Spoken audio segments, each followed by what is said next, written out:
Hello, everybody, and good morning. This is episode two of the Malazan Read Through Book Club. And so basically, we're going to keep the same thing we were doing before in terms of our method and what we were doing with the stream. So we're going to go ahead and summarize each of the chapters and summarize the books and sub books that we read. And additionally, with that, if you have any questions that pop up during it, just feel free to shoot them out in the chat and I'll answer them like a Q&A basically on whatever thoughts I had for the specific section if you have any specific stuff for it. Good morning, Daniel. Good to see you in here. And then basically we'll just take it from there. And I'm thinking at the end of the two sub books, I'll open the Discord if we want to do a live stream chat or if you have any questions you want to ask or anything you want to specifically talk about. If not, you can always just shoot questions in the chat and we'll do it that way like we did before. But that will be an option if you guys want to tune into there. So let's go ahead and get started with sub book one, Darujhistan. So basically, we get introduced to a whole new bunch of characters here and a whole new cast and crew to have adventures with. And basically, from what I understand, or what I took from this first chapter, chapter five, is this is Erickson's way of introducing us to this new city that is going to be relevant in the story. Basically, the characters we follow are part of a crew that are in the city, and we don't know their exact mission just yet. We do know Opon's involved, and there's a few mystical things, like we see Rake come in later, and there's a lot of different things going on, but we know this city's going to be vital later in the story. So the first section of the chapter five that we follow is with Krupp, a new character we get introduced to.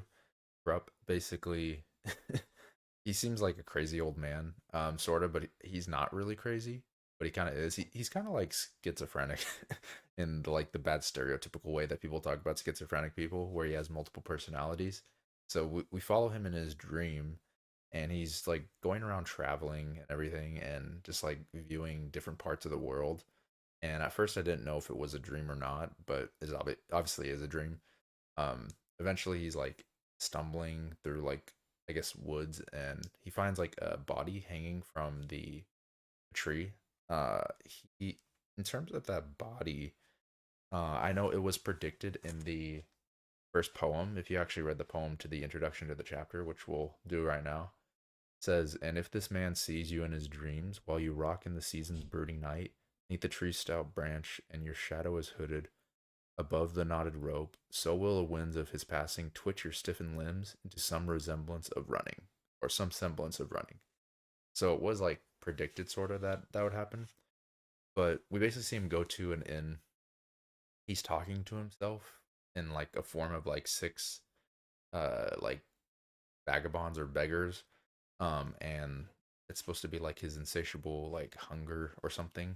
It's kind of confusing at first, and I don't know if he's like a if these are like dreams that he are like predictors, if he's just crazy or what's going on. Yeah, the metaphorical aspects of themselves are beggars, um, basically, and he basically is having a discussion with himself, and he always refers to me. I like him as a character. He's kind of wacky and quirky, but every time he's like on the page, you want to listen just by the way he like talks, and he talks about stories and the way his like dialect is. You just always want to be there talking with him in conversation because it's always going to be something interesting. So I really like that aspect of him. But yeah, we basically started out with him. Um, there's probably a lot of like metaphorical or foreshadowing things that happen here that just like fly over my head because it's so much to take in with a new chapter with new characters. One quote that there was there that I found interesting was when he said, "He is just Krupp, a man who would challenge the gods in their own game." So I'm basically taking that for what it is because I know they're basically being blessed with Opon's blessing at the moment with the coin, as we'll see later in the story, which the coin is really becoming a prevalent thing, and Opon is really taking its place in the book so far. And so, like, with that, it's putting heavy emphasis on the coin, as we'll learn later with another of his dream and everything. But we cut to the next viewpoint, and this is where I really think Erickson does an interesting thing when in terms of like fleshing out the city. Usually, when like people are fleshing out cities in fantasy novels, they usually just go, "Oh, the characters are walking into the city. Let me describe the setting, what it looks like. Oh, you see some crime over here, you see some stuff over here, and then you have some people telling you, better beware, be careful in that alleyway." Like it's pretty basic when it comes to that kind of stuff. But he does a good job at giving us different viewpoints to show like, oh, this city is crime ridden. You're right. Yeah, Krupp does hear the coin, and he mentions it falls to a feet of youth. You're right. Forgot to note that down in my thing, but that does happen, and we see that later happen as well with Crocus. The coin fall to Crocus, and so uh, it does happen like word for word. So I guess it is foreshadowing. So I don't know if his dreams are like predictors. I guess we'll find out in the future if things keep happening that happen in his dreams. I know, like in another dream, I believe the Talani Mass are mentioned in his other dream, and then we obviously get introduced to a Talani Mass and Tool, which we'll get to. So taking it as somewhat foreshadowing, if that's his ability, but he's it's kind of makes him crazy though at the same time, because he like has a lost sense of reality since he always refers to himself in the third person. It's kind of what I'm doing with that, but I really like him as a character. I'm wondering if he's like also a character people like, but basically from there we go to Crocus, a young thief.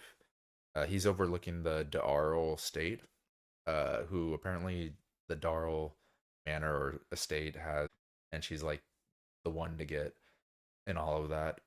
So we see Crocus is basically he's a thief. He's breaking in. He's gonna steal stuff. One thing I found interesting is they mentioned the use of alchemy. I don't know if that was mentioned in the first sub book. Um, and he's like, oh, with my alchemic tools, he's like using the pick to break into the door on the third floor balcony.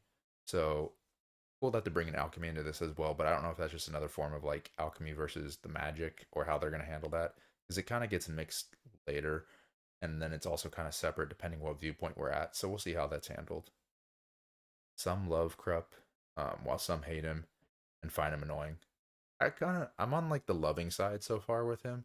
We'll see if it like wears on too much. But at the moment I really like him. I will say.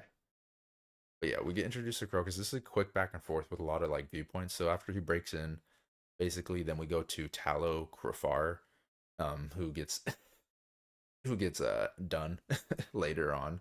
But he's an assassin that we're following. And here we learn that like the city has assassin like clans and an assassin war.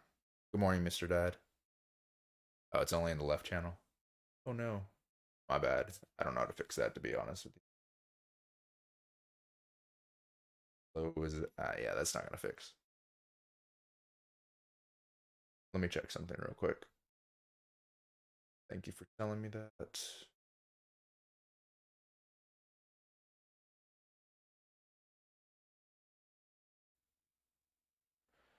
I don't know if that made it any better. I apologize if that's the case. Try to get that fixed. I'm using the same audio as last time, so I don't know what's going on. But not sure how to fix that right away. But we'll keep trucking through it. I apologize. But yeah, we get introduced to Talo Krafar, who's part of one of these like assassin clans or groups in Darujhistan, and basically Talo is going through the city. He's being stalked by someone, and we don't know like who exactly is his stalker yet. And he basically, I didn't know at first what that was, but yeah, they use it for that. No, thank you for letting me know. I'll look into that next time as well because I don't know what's going on with that because it's the same setup as before. So I'll look into that. Thank you though. But yeah, we get introduced to assassins and thieves. So we already see like the rooftops of this Darujhistan are like very active and very like very crime written basically with the rooftops because they're just explaining seeing thieves and assassins everywhere all the time like it's a common thing. Uh, and it kind of like the way they describe the rooftops and everything, the way I was like imagining it for some reason is like in like Aladdin where you see him like running away and running through like buildings and jumping through. That's kind of like the aesthetic I was thinking of when it comes to it. But also, it's also interesting with the like the aura because I guess there's like shining lights in Darujhistan. They said it's like a jewel. I think of blue and green. I think they were saying. I could be wrong about the colors, but I know they said it was like a shining city. But anyways, we cut back to Crocus again. He successfully steals a turban and some jewels from the maiden Darl, and he looks at her and he kind of like, as we know later, he kind of like falls in love with her or like falls for her. Yeah, the city of blue fire. Okay, so it is blue. Yeah, I knew it was like lighting up some color. I said blue and green, but blue. Yeah, close. I got 50-50. um, yeah, and basically he steals the jewels. We cut back to Tallow, and Tallow ends up like aiming at Crocus, and he's trying to kill Crocus. Um, and like there's like some confusion as well because I guess Tallow thinks Crocus is like his target or after him. I forgot, or he was the one that was like chasing him when he like comes out of his like blackout because of the poison arrow he gets shot with. And then the street lamps glow blue. Yeah. Okay. Perfect. That's good to know. All that helps with the imagery. City of Blue Fire. I like that. Yeah. We go on. And this is where the coin comes into play when we see Crocus aiming at, not Crocus. We see Tallow aiming at Crocus with his crossbow. Shoots a crossbow, and Crocus sees a coin, bends down, dodges the arrow or the bolt, and he picks up the coin, which we all know is like from Opon. And we also know the coin like stops spinning in everyone's head because they mentioned that they can't hear it spinning anymore. So I guess the spinning was like the coin falling, I'm assuming. And then basically Crocus picks it up, and now this is like his good fortune and good luck as we see with the next like sequence of things.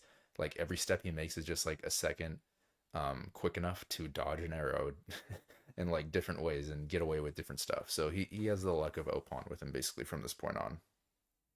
Um, yeah, he keeps missing Crocus and shooting at him. Eventually, a few like assassins that are like shadowed and dark. Someone said that they think they may be claws later. We don't know yet, but those assassins end up killing Tallow, and then we just see the body fall into the alleyway. Crocus sees the body fall as well. We also like wow, and then when Crocus sees the body fall, a lot of people come after him, and the assassins that kill Tallow see him as like a witness, I guess, and they start to chase him as well. And basically, he then goes on like this whole sequence running through buildings and multiple rooms where he meets his uncle in one of the room. I guess Mammoth was his uncle, who has like a little small winged monkey, kind of like very Wizard of Oz with that. But yeah, he keeps on running, and then he eventually goes to an inn where they offer him like a tankard. Uh, and is when the barkeep was basically asking, or someone in the inn asked him, uh, they asked him if his night was rough because he was running, and he basically said no. Uh, he said, what's it called? That he said it was nothing special basically with the night. So just like a common everyday thing, him running from people after stealing multiple jewels and trying to be killed. So that happens. And then from there, we basically got back to the hunters, I guess, or the assassins. Um, and they mentioned that whoever he is an ascendant. Um, we don't know what that is exactly yet, or at least I don't. If it was explained and I missed it, feel free to let me know. But yeah, he's an ascendant. Also, they say the ones who protected him have a sense of humor. They mentioned that. So it's pretty obvious it's Opon at this point, as we'll see later. But yeah, good first chapter for that. I really like how it set up the scene of the city, how the life of the city breathes, and like what the environment is. Like I said, it was cool seeing a chase scene through the city, different perspectives to learn, oh, the city is full of crime, and also introduce us to the coin, and also introduce us to the some of the other characters that we're going to be getting to know. Not Tallow, he's done, but the other characters like Crocus, who will become vital later. Only some hints so far as to what it is. Okay, so we're not fully supposed to know what the ascendants are yet, because I know there's like other things where they're talking about like awakenings and everything too with Krup's other dreams. So we'll get to that eventually, but a lot of like mysterious stuff going on, and I feel like these two sub books were a lot of like setup for the climax. I'm assuming of the final few sub books, but I still enjoyed them even though they're set up. They're like a little more even killed. I'm not like ecstatic over the roof about it, but I still enjoyed it. But we get to chapter 6, and we get introduced to more new characters, and we finally meet Crone, who's a great raven. And the great ravens are, or in terms of her, she's like 1,000 years old, or thousands of years old, and she was sent by her master, who is Anamander Rake. We also learned she has two masters. Her other master is Kaladin Brood later, and so she plays allegiances with both, and like plays sides, kind of does what she wants. So she's an interesting character. I like her prose and the way she speaks whenever she comes on screen. Um, like she's very poetic when she speaks. I was like when I was reading the chapter, I'm like it's almost like it's rhyming, in a way, or like the way it's flowing. It was like the way I was like imagining reading her. But I like her. She can sense like I guess the Great Ravens can sense like magic aura pretty well, and so that's how she locates the next character we get introduced to, which is the alchemist Baruch. He's also kind of like a sorcerer. I don't know the distinction between alchemy and sorcery in this universe per se, but he was the master to Krupp, we learn later. So obviously he knows how to use magic. And so I don't know if it's just like an alchemist is someone who does like certain sciences versus a sorcerer, someone who does other things. Could be just that kind of distinction. But yeah, we get introduced to her. She goes to the magic aura, which we know is later is Baruch. Then we cut to a new perspective as well with the councilman Turban Orr, and he's like with another random person and another councilman. Basically, it sounds like they're both spies here. I didn't really get it at first. I think it comes into play later when we learn like the deals he's trying to make, what he's trying to do with like the council and other things. But yeah, or he's a councilman, pol- a political figure basically in the city, and we'll get more with him later. But cutting back to the next chapter, that was pretty cool. Or not chapter, but the next viewpoint. We have Alchemist Baruch is the one who takes the viewpoint, and basically from this point, uh, Crone shows up. They're set to have like a conversation, and Crone tells him, "My master wants to meet with you, Anamander Rake."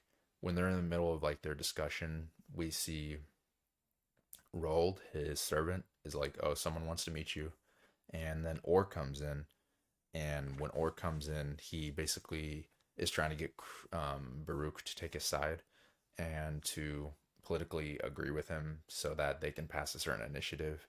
I believe to not go with war, to not go to war with Moonspawn in the Empire. Okay, that's what it was. The Circle Breaker point of view was looking at Turban Orr. Is a spy for someone called Eel before Turban Orr appears. Yeah, we hear a little bit about the Eel. I don't think they reveal much. They mentioned him a few times throughout the chapter, but we didn't get like a lot about him.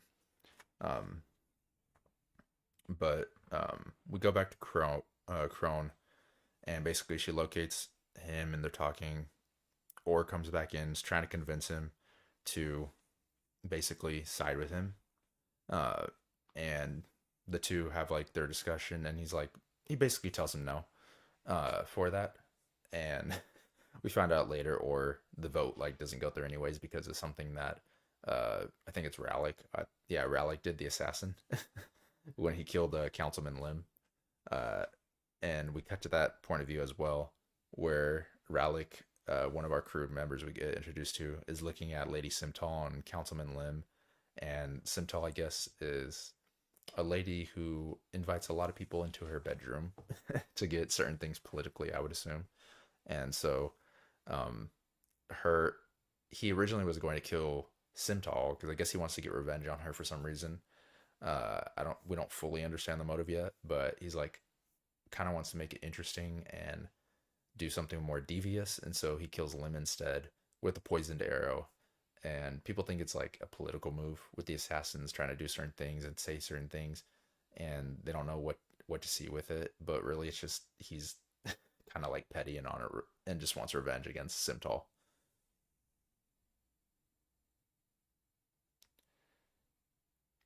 Okay, the other mention about the eel is when Brooke has been giving him information for, or he's been giving Brooke information for years.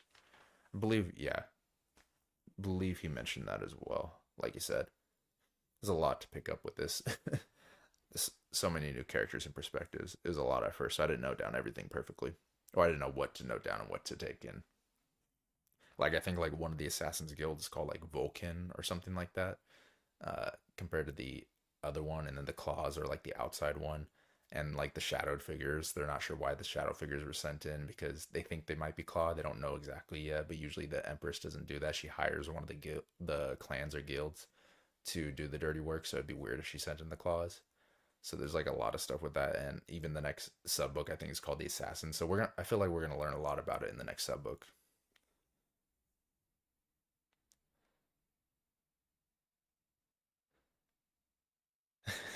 Yeah, it's a dense story, and you just got thrust in with a lot of new characters. It's gonna be a running thing. Yeah, I could tell. I like it though. I think he does well with his new perspectives when he chooses them. Um, and like with each sub book, it seems like all the characters are relevant in the sub book, so it's not like mixing because we have like the next sub book and it goes back to the older characters, and so it's a good mix right now where it's not too much. Like for example, when we get to Talk the Younger later, Talk was like briefly there when Perrin was introduced to the city, and I thought he was just gonna be a side character that we like forget about, and he ends up being like a relevant character that I actually kind of enjoy his perspective at the moment. But I thought he was just gonna be like a side character that is gone to the wind basically after Perrin got into the city. But obviously not. It seems like everyone we meet is gonna have some role if they have a name in some way. At least that's the viewpoint I see in terms of like they're gonna come back up later maybe with how many perspectives there are. Yeah, most of the time we spend with a character is 4% of the word count. Yeah, that's about right. Um, but I feel like everyone comes into play at some point, but not everyone, but some characters that you don't look at like Talk in the first book comes in later and he's more important. So it's always like good to note down who's there. And honestly, the beginning part in the book, like the where it has all the names in the front of the book, came in really useful for this because I was like, who's who, who's what, and it was like a really good source for that. But getting back to it, we got after Rallick ends up killing Lim, or he didn't quite kill him, he was just spying on them at first, and then we cut again where he's trying to convince him, basically, to help out with the vote, and then we cut back to uh, the Rallick, and we learn Vorkin, I guess, is the female assassin leader, the clan, and then the clan leader of Ocelot, I believe, is the way they're saying it. I'm probably getting that mixed up, but there was Ocelot and Vorkin, I remember. So Ocelot, I believe, is the clan, or clan leader Ocelot, and Vorkin might be the clan. I'm getting those mixed up, but it's one of those. We'll learn more about it. But yeah, Rowlet kills Lim, and then he goes to the Phoenix Inn. Ocelot talks to him before he goes into an alleyway and informs him about like a member of the clan dying, which I'm assuming is Tallow. Um, yeah, that as well. So when he goes to kill Simtal, he hears the coin, and it kind of like changes. So that's Opon playing with him, I guess. And Opon's like, no, not this person, basically, and he kills Lim instead of Simtal. So it's like he's kind of like a puppet of Opon's game at the moment. And Opon's like, I want you to do this, so you're not gonna kill this person. So that's where the coin spin comes in. Anytime the coin's there, we know it's Opon playing with like the fate and odds.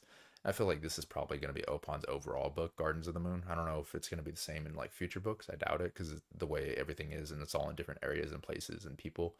But I feel like this is the book explaining like Opon's interference in this whole Empire thing is the way I'm viewing it because Opon's like the main god at the moment that all the emphasis is on. He then thinks in his head that it'll be enough to ruin her for now since she has a dead councilman in her room. Yeah. Um, so he's basically playing politics, which is interesting because usually assassins just kill who they need to kill. Um, but he does that. Ocelot informs him basically of his plans to use him as bait for a trap.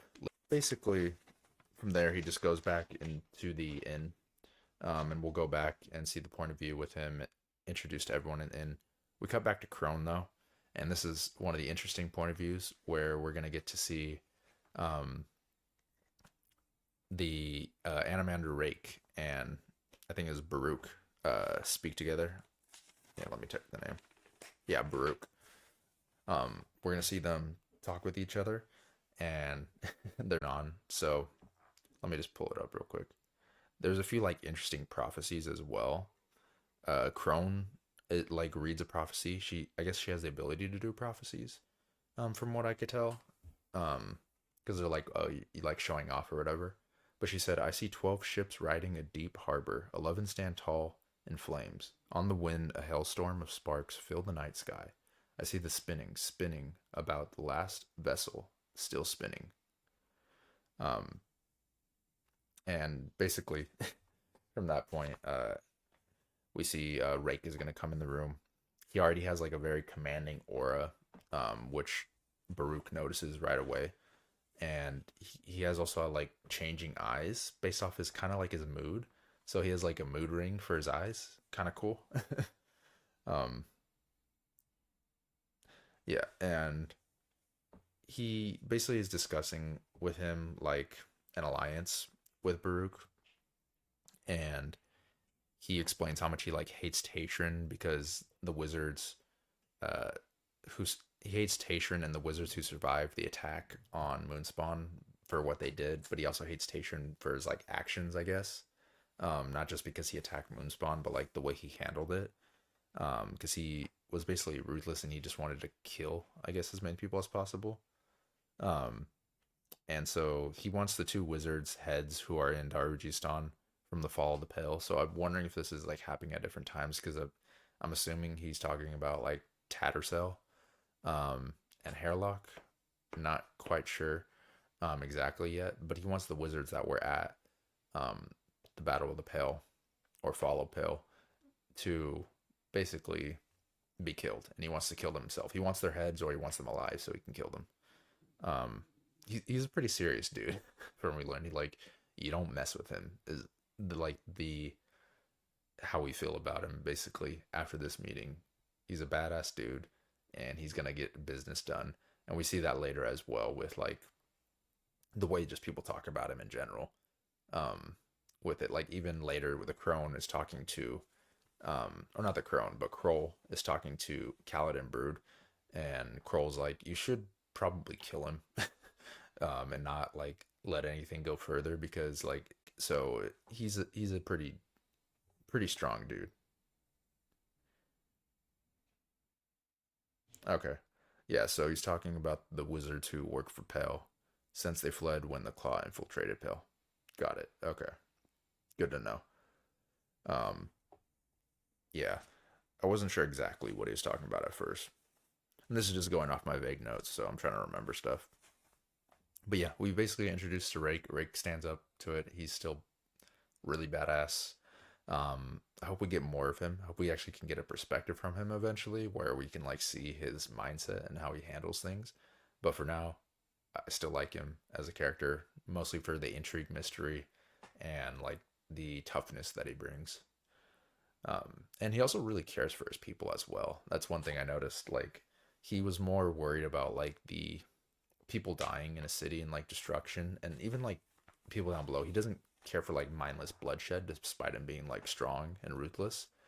Because he really hated Taishrin for that. It seemed because Taishrin like left all these people to the slaughter basically to try to get at him, and he was really pissed off about that. Is like the vibe I was getting. Yeah, since Animander killed the Claw anyway before they would have had a chance to attack the wizards, Pale would have won if they stayed. Yeah, that's what he was like. because of Tayshiren's like stupid thing, where he wanted to like get everyone killed and kill like I don't know, Tayshiren's an idiot. He's not an idiot, but actually he is. But because of Tayshiren's vengeful ways, it basically allowed Moonspawn to survive, and it would have been like a real battle if things happened that way. So it's like he spared him at the same time, but he didn't. Tayshiren is just like I don't know yet with him because even like he doesn't have strategic like skills as we learn later, and he's also trying to like hang all the politicians and like people in the Pale or the nobles in the Pale because of the Empress, and he doesn't like strategically he's not there. Like yeah, he's a great wizard, but he's not he's not a general. Um, so after this like whole meeting, between Baruch and Animander Rake, where he basically gives him a choice, I believe, to like ally with him, and he has a certain time frame to decide, and if he gets finds those wizards to bring him to him. We cut to Murillo. Um, Crocus and Murillo are meeting at the Phoenix Inn. We get introduced to like the rest of like the crew, so we get introduced to Cole and Salty, which is like the barkeep, and then everyone kind of gets their roles. So we have like Crocus, who's the thief, um, Cole's the drunkard, Krupp is like the crazy mage, and then Ralik is the assassin, and then we have Murillo, who's the Fump, or the pompous nobleman or politician, I guess. Whatever. He's like the high up, annoying rich guy, basically. um, but I like how when they're talking, one of the quotes was when everyone was introduced, he's like, "We have a drunkard, an obese mage of dubious abilities, a dandified fop, and a killer." This is basically the crew. And there's some interesting stuff we learn about Cole later that I wanted to mention because I kind of have a theory for him, but we'll get into that when we get to it. Because I believe he's mentioned with Simtal in some way when they're having a meeting later. So I think he was like a divorced nobleman or something, and now he's just like a depressed drunkard because of it. But once I get to it, we'll go over that. But that's chapter 6. Um, once more, uh, pretty interesting setting. It's a lot of setup at the moment, I feel like, and a lot of putting all the cards into place. So there's not much to talk about in terms of like, oh, this crazy thing happened. It's a lot of like things are just. I think you should know that a decent amount of characters that appear are really only cameos and explored more in Esselmont's book. Probably only like 5% of the cast. Yeah, Cole's a divorced nobleman. Yeah, that's basically my theory because like the way they talked about it, like one of them was talking about like, oh, he's still a drunk and everything. Um, so that's kind of like where he plays into place, and I guess they're trying to get him like back into the groove of things and get him to like pick up his pace and do something with his life, kind of thing. Um, so we cut to chapter 7. We get more interesting thing with Krupp. He has another name, Cruel. Um, and Cruel basically believes he's here to he's here for an awakening, and this is where he mentions like awakeners and things like that. And he tells Krupp to seek out the Talan Imas. She will lead the woman. They are always awakeners. Um, and I was like, okay. So we get the Chelani Moss later, and we learn that there's like two factions of Chelani Moss as well, because Tool was part of like one, and then there's like another one that he's worried about that's arriving. Um, and the Chelani Moss are really interesting, as we'll learn later, and we'll talk about them when Tool comes up. Yeah, I agree. They are like a D&D party, and I was also enamored with them, like you both said. Like that's what I thought about. They each have like their role. Like we have, I guess, kind of like the bard. I would say is like Murillo, and then you have like the thief, the assassin, the mage, and then the drunkard. I don't know where he's gonna fit in yet exactly, but he's gonna be one of them. Maybe a fighter or something like that. But we have everyone there in the crew, so it's kind of like a little D&D party, and they have like the luck of Opon. So I was hoping like the sub book that was labeled the mission was going to be like their mission they were talking about, but no, not exactly. It's the mission for everyone else and all the bridge burners to get to Darujhistan and like setting that up. But that's also a really interesting sub book with certain things that happens that we'll get to. Um, but yeah, chapter 7. Um, he meets a Cruel. So basically, he tells him to seek out the Talani Moss. There's a specific name with the Talani Moss he mentioned. I'll see if I can find it. Because he said it was like a female one. We only get introduced to Cruel, who isn't a female. Um, but where's it at? I believe it's right here. Yeah, it says seek the Talani Moss who will lead the women. They are the awakeners. I must prepare for battle, I think. One I will lose.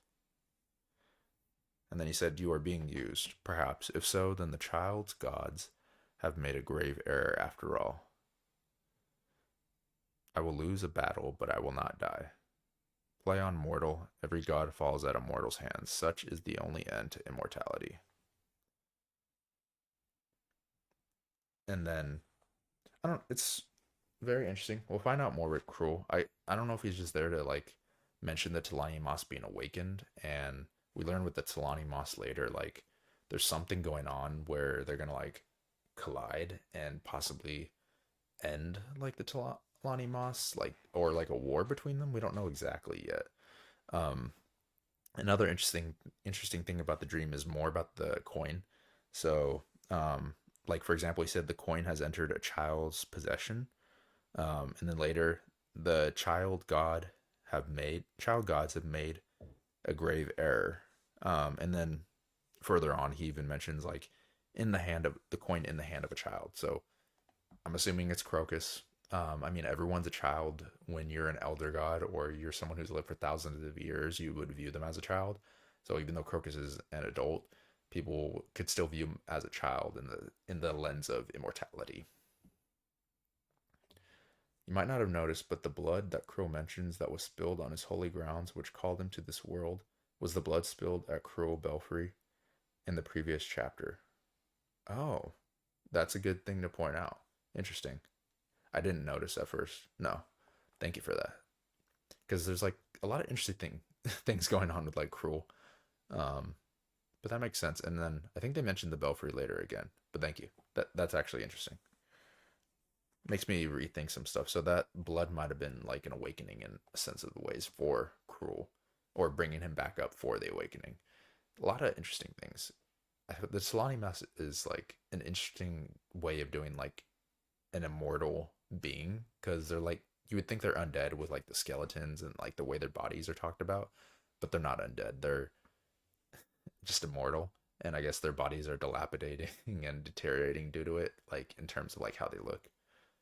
Um, but yeah, we basically get more like the coin stuff. We think Crocus is the one with the coin, and his squad is there, and everyone knows about Opon at this point. There are a lot of things like that which are never really stated, but just something you have to pick up on. Yeah, and I feel like that's a good thing for rereads when you're rereading through a series. You're like, oh, I didn't notice that before. Like, because obviously you're not going to pick it up on your first read through for everything. But, and then when you know like certain beats and certain things that happens, you know what to look for. So I could already tell the series would be great for rereads with all the little Easter eggs and things that are like left behind. But we continue on after the whole dream, and basically we learn Orr lost his vote, and it was due to Lim dying because there wasn't one more vote for the majority. So another thing Opon's hand's already playing into the vote and how that's gonna handle with Darujhistan and the war and battle that's coming. Um, we also see Simtal is like sleeping with Orr while they're discussing the assassination. So once more, Simtal is like just sleeping with everyone to get her way. Um, Simtal said, "Did you check on my love?" And Orr said he was still a drunk. So I guess this is Cole. So Cole used to be with Simtal, I guess, and now they're divorced. Um, and then also they talk about politics in the Pale and the politics between Moonspawn and how Moonspawn's like ignoring messages that they try to send to them. It's more like politics stuff with the community. Yeah, there are technically skeletons now due to all the decay after thousands of years. Known a community that rereads books as fervently as Malazan fans. Probably the closest is like Wheel of Time for rereading, but like even then, like just comparing one to the other, I feel like there's more subtle hints probably in Malazan than there are Wheel of Time when I'm like looking at like the small details, just because like reading through it now, there's so many small Easter eggs versus Wheel of Time. It's like, oh, that's a little bit foreshadowing. That's a nice little nugget right there. But it's like every once in a while. This is like way more like, oh, if you really, really want to dig into it, there's a lot. Yeah, in terms of length of the numbers of rereads compared to the number, I would agree. Like the books compared to the number of rereads, I'd agree. Yeah, that's the only really comparable series I feel like is like Wheel of Time to Malazan, but it's not even comparable when you think of like the scale. Just like even like the onset of what I have now with Malazan and knowing what's to come, like the scale is just way bigger in sense of the world building. I think Jordan does a great job at building like cultures and different peoples within his continent, but it never really spreads out of the continent as much. But yeah, back to the chapter 7. Um, so after we learn a little about the politics, we get a viewpoint from Murillo. He's basically like mingling around with high society. He seduces Lady Orr to get an invitation to Lady Simtal's like party, I guess. And so he's like, I'll meet you at the party basically, if you get me an invitation. And so that's part of like their mission they're setting up. I guess they're trying to do some type of thing. We don't know yet exactly, but it's a mission that Rallick um like thought of and devised. But we don't know what exactly it's for yet. If it's an assassination or like they're trying to steal stuff. We just they haven't really told us much of the details. Next, we cut to Rallick, and he's basically going through with this plan, um, which we know nothing of yet. He also reveals that he saw a new like moral side of Murillo when he was viewing him because of the way like Murillo was talking about certain things, and he didn't expect that before. He thought Murillo was just like an inconsiderate person, but he actually has some morals. Talking account of books and authors, we have at least one book taking place on each of the six main continents. Exactly, six continents, and there's like a whole history with each of them. So it's like I don't think there's really much to compare in terms of depth with like the world building of Malazan to other series. Like even though people will bring up Wheel of Time because word count and book length, it's really like very centered on one continent versus this is just like expansive and wide. Um, but yeah, we're still learning more of the plan. We cut back to Crocus. He's basically fallen in love with the girl that he stole from. He feels as though he has, in the viewpoint of his mind, he feels as though he's like raped her because um, he destroyed her like sanctity, privacy, by breaking in. And obviously, I was like, oh, this is kind of like pretty privilege because if it was just like a normal poor person or like whatever person you're breaking into and stealing from, you wouldn't care. It's just because you think she's pretty. So she has like pretty privilege because you basically fell for her. And so you're only caring about it now, but you wouldn't think like that if it was another person. Because he's like, she's so innocent, blah blah blah. I'm like, okay, you basically fell in love with her, and that's why you feel guilty. Just be honest here. Um, but and after that, and he's talking about his guilt. We cut to Rallick, and Rallick warns him not to rob Orr because Orr is already like kind of sus, and there's certain plans with Orr. They don't want to piss him off. Um, and we get a little more about the coin here. He like looks at the coin and each side of it, and he sees like the man and the woman. So upon both sides, the brother and sister. Uh, Crocus then returns and he goes to a place where Krupp is. Krupp's like Krupp's annoying a dude there in the inn, like with his stories.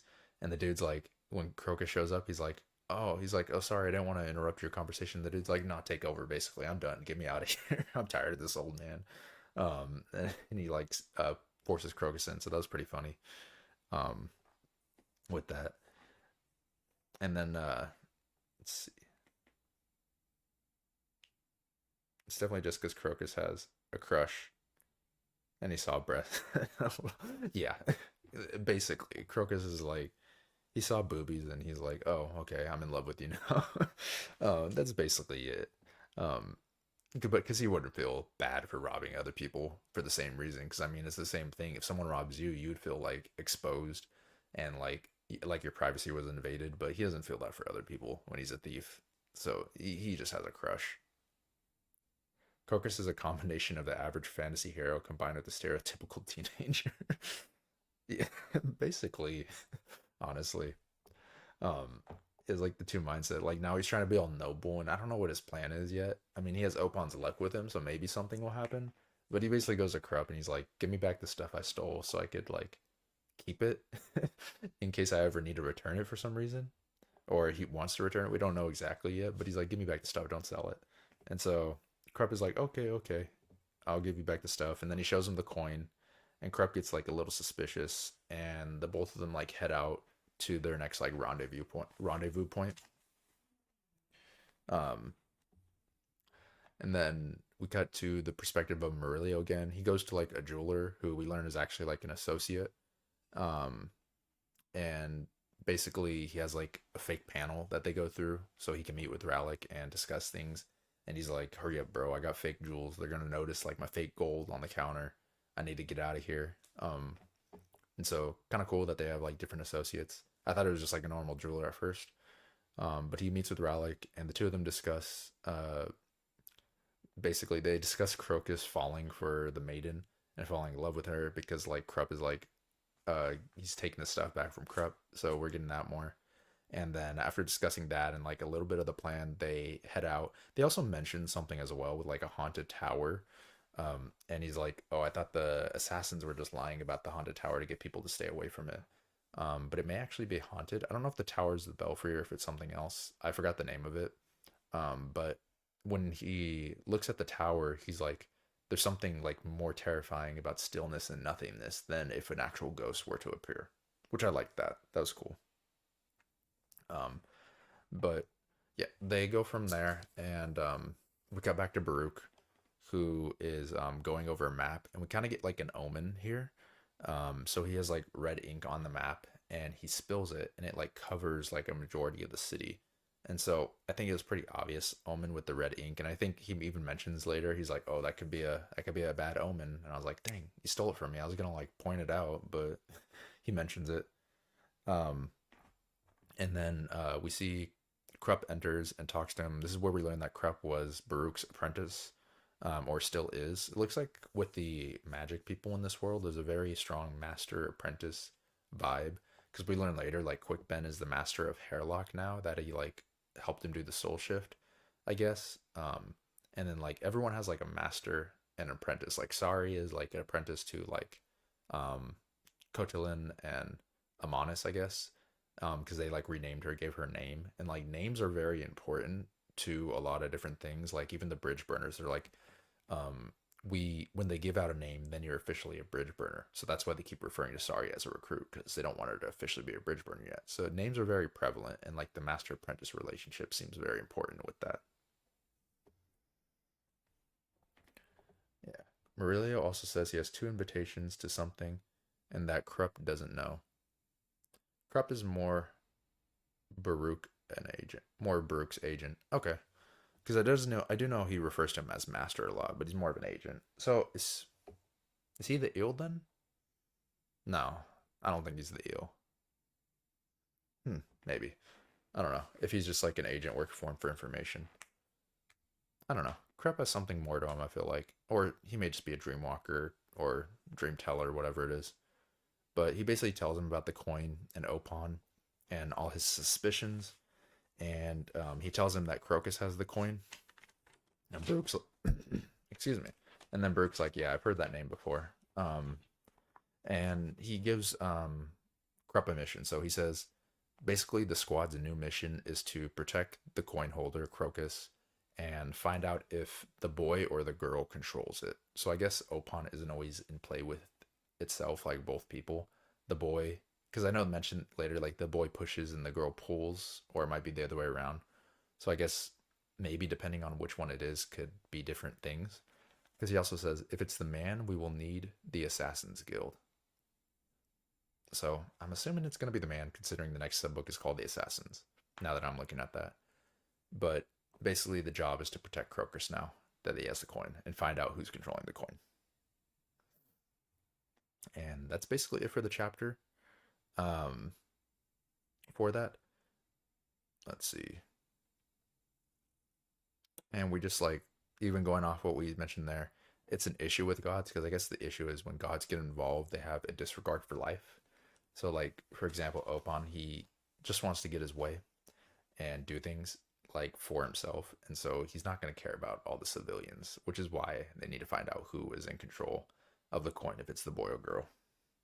But that's the end of the first sub book. We spent a lot talking on it, but there's a lot new things getting introduced to us. Darujhistan, the city. I like the vibe of Darujhistan so far with how they're setting up the crime guilds and the assassins and thieves. And I really enjoyed the squad or a D&D party with Krupp. Oops, with Krupp, Crocus, Rallic, Murillo, and Cole. We haven't got a lot from Cole yet, but I'm enjoying like the crew that's assembled right now. They're all a little like wacky and fun in different ways, and they have a good chemistry together. Um, so we'll see what happens. I'm assuming it's going to cut back to the perspective for the Assassin sub book, and it might do a back and forth. But as we know, the next sub book, the mission, we're going to go back to some familiar faces. Um, back in the with the bridge burners, we're going to go to Lorne, Perrin, and a few other people. Yeah. So Opon cares little for mortals and only for his objectives. Hmm. Exactly. So that's why it's important. And I guess like at first with Opon, I'm like, oh, he's just like a fool god or like a god of luck. Can't be that bad, but I guess he's like really messing up everyone's plans because we learned like there's a heavy emphasis on Mopon's like involvement in the whole scenario of everything going on in the book right now. But yeah, overall sub book three, great introduction to Darujhistan. Really a setup sub book. They're just getting like everything in place. Sorry, I keep hitting the mic. They're just getting everything in place, and we'll see where it goes from there. But I still enjoyed it. Okay, and now we'll get to book three, the mission, chapter eight. So basically, we return and we get to Whiskey Jack and Callum, and they're talking with the Maranth on like the certain situation, their plans with the Empress, and also like the patrols that are going on, and they're talking about how they're gonna like craft a new plan since obviously the one that Tatian's making is like meant to kill them, and they're like, no, we're not gonna do that. um, I looked up the Maranth, not like spoilers or anything, but I looked up like an image because I wanted to like figure out who exactly they were because they kept mentioning the Maranth people, and I think even in like the book when I looked up like them, it mentioned that they weren't human, but it wasn't given like they look like bug people basically. Um, they have like insect looking like helmets. They're like different colors. And then when I looked up like the quarrels, I thought they were like dragons at first. Looks like they're dragonflies, like giant dragonflies. At least that's what the art was depicting them as. I don't know if that's just one person's interpretation, but it's pretty cool if they're like giant bug people who ride dragonflies. Um, like with the way they do that. Like I mentioned before, like Erickson has a really good job with his races so far and species and like separating them. So we have like the Moranth, the Bargas, Talani Moss, Tistiandi, and then like the normal like humans per se. I'm probably missing one. I think that's like all the ones we've been in. No, we also had the giant Beludron. He's a giant. So that's like six different races so far. And then there's like hounds and other things, shadow gods, elder gods. So I like the diversity in the sake of all the species at the moment. Okay, so it says we're not really sure if the Maranth are humans who wear bug-like stuff or if they are just not human. Okay, so it's kind of like mystery. I know they have like bug-looking helmets, and they definitely ride dragonflies. So I feel like, at least in my mind canon, they're bugs at the moment. But until we learn later, we'll see. Um, but that's like the way I'm visualizing them at the moment is like little bug faces, but it's like more of a mask or like a helmet that looks like a bug.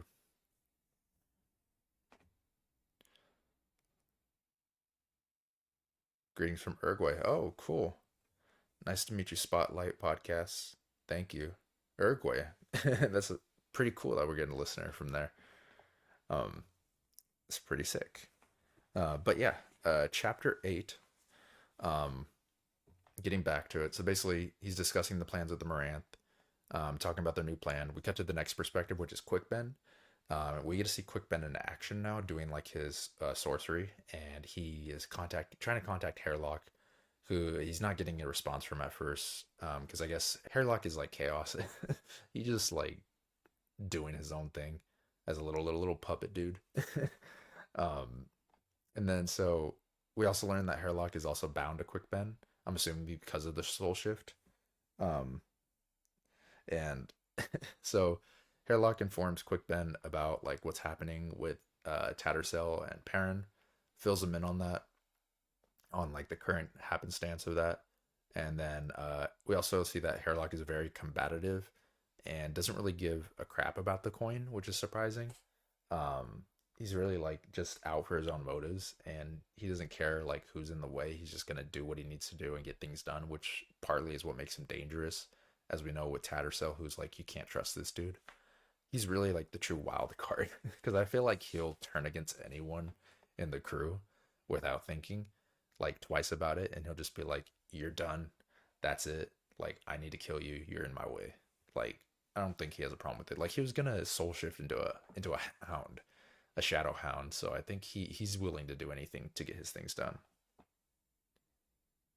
Yeah, and he's also going mad through his use of chaos. Yeah, that's what it seems like because we see him later, like he's like randomly like coming in and out of his like chaos warren, and he's like just killing like the great ravens like randomly, and they're like showing up because they're like, what is this magic aura? Like what's going on here? And Hairlock's just like the perspective from Crone was just like funny because I'm just imagining it like you're flying down and you're looking, you just see like a little puppet marionette like pop out and be like bam bam, and then it'll like go back into a warren, and like he just it's like a crazy thing. It's like a little chaos Chucky with magic. um I mean, I like the idea of Hairlock. I don't like him at the moment because he's a jerk, but he's interesting, um, which is a good thing. But yeah, um, they basically start talking about that, and Quick Ben is worried about Gear coming back and like trying to get revenge on Hairlock and everyone else for what happened. They also discuss how Quick Ben orders him to pursue Tayshin's plan. Oh wait, let me see actually. Yeah, I'm not sure what that note is. Probably noted that down wrong. Hairlock is going. Okay, yeah, we got that. But yeah, quick. They're basically discussing everything going on. I feel like there's a lot of recap in this with the characters. That's one thing I noticed with the different viewpoints. Like we'll get one viewpoint and they'll be like, "This is what's going on with these people," and they'll like mention it a lot. I don't know if it's like to get us to remember or like give a different perspective on things. But there's a lot of that when we go to different viewpoints, and like they'll mention stuff that previously happens because of the different viewpoints because those characters don't know yet. Um, but we cut back. We see the squad is like reassembling, and Sari is actually like put in charge because they need like someone with fishing experience or like boating experience.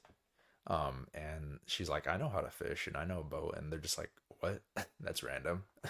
How do you know this crap? Like, because they don't know she's the fisher girl from the beginning. Um,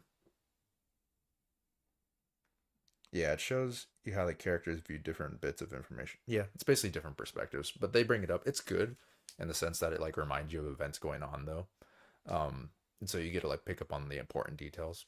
And there's different like perspectives too, because some characters don't know certain things, as we learn later. But yeah, uh, basically puts Sari in charge. Whiskey Jack puts Sari in charge of the fishing boat for the mission. Um, and it looks like she was actually happy Whiskey Jack put her in charge of the Fisher thing. Like for that brief moment that Whiskey Jack put her in charge, we see they mentioned that like the look in her eyes changed. So he said it was a sorrowful look in her eyes compared to like the look of like 1,000-year-old like creature that's on revenge trying to kill like from the ancient lady. But instead it's like a sorrowful look. So it's like the Fisher girl is still there and sorry, and she sees like when the fishing is mentioned and she's put in charge of it, it kind of like brings her back up to the surface. And I'm assuming the sorrowful eyes is because she's like sad about her dad who died, who was the main fisherman.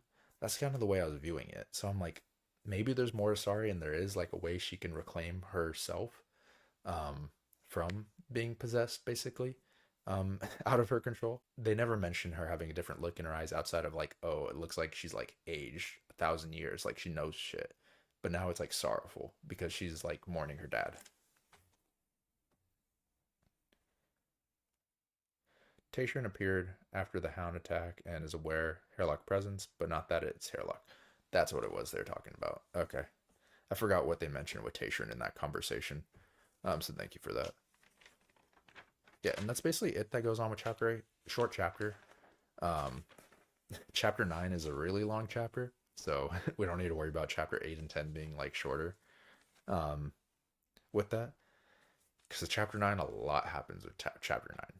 So we start out with Talk the Younger in chapter 9, and basically he's going through like a battlefield of like dead bodies. We get introduced to the Jakatakin, which I guess are the elites um, of the Empress, like soldiers, I guess. Um, and then like we learn a little bit more about like the Ilgris clan that's usually in the area, or that are in the area, but they're usually like 400 leagues north. So it's like, why are they here? And they're like Barghast, as we know, is like a nomadic people. Um, so they're like the nomadic barbarian type of species, I guess. Um, and so basically, we see Talk going through this battlefield, and he's viewing all the destruction and death, and he's like, "I'm gonna keep following it. I'm probably gonna die because of this. Like, I shouldn't do this, but I'm gonna do it anyways." And he keeps going, and we get introduced to the adjunct Lorne in the next perspective, which is at the end of this trail of destruction. Basically, Lorne's being attacked by the Bargas, and she's with a lot of the Jakatakin, and they're dying left and right. They're getting beat up. They're losing. They're not doing any good. And eventually, all of them die, and Lorne's about to die as well. Oh, yeah. No, it's definitely, it's a really good chapter. Chapter 9. It's really long, but there's so much intrigue and like interesting things going on in it. And I love the mysteries that come up, especially like around certain things like the Talani Moss are just so fascinating. I want to learn more about them um, with everything. And like even you have like the Bargas who we don't know about yet, but there's like different clans apparently, and like some are like good, some are bad. I know there was a Bargast in the inn that Perrin was in when he was going to the ninth, and I didn't know it was a Barghast. Like when they said Barghast at first, I'm like, oh, is that like another term for like the innkeeper? Because like bar, but no, it's a species, or like a people. But yeah, Trots. Yeah, Trots is the Barghast we met um, before. And see, and I thought Barghast was just like a term for like an innkeeper kind of thing, or a barkeep. But no, it's an actual species of people, so that's on me. But we cut to Lorne being attacked. She's about to die, and then like when she's about to die, we just see like the description. It's like a skeletal hand like bursts from the ground, grabs like a leg, and like kills and murders like the Barghast. And I was just like, what is she like? A is there a necromancer here? Like, what's going on? I was like confused at first. And then we learn it's our good pal Tool. Tool is like a really funny character. Like, there's a lot of humor around Tool, and this is like the humor that I really like with Erickson.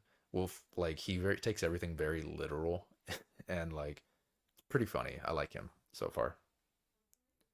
Tool's introduction is one of my favorite in the series. No, it's sick. It was just like crass hand, like slice, and the way to describe the blades, even though the blades look like rusty and old and like broken down, they'll slice through like literally anything, like butter, basically. So Tool helps save him, and then also Talk shows up and helps save Lauren as well. Um, and this is where we get introduced to the Talani Mass. And I guess his full name, Unas Tulan. We'll just call him Tool though. And we'll learn more later about like the clans, I guess, or like the armies of the Talani Moss. Um, Definitely a top five introduction. No, it definitely is sick. Like, and it makes him one of my favorite characters so far. Just like I like his attitude. Um, I like a lot of the wacky characters. Like Krupp is up there for me as well. I actually really like him. Krupp and Tool are like Krupp, Tool, and Rake. Rake because he's interesting. Krupp because he's also interesting, and Tool because like I like interesting characters.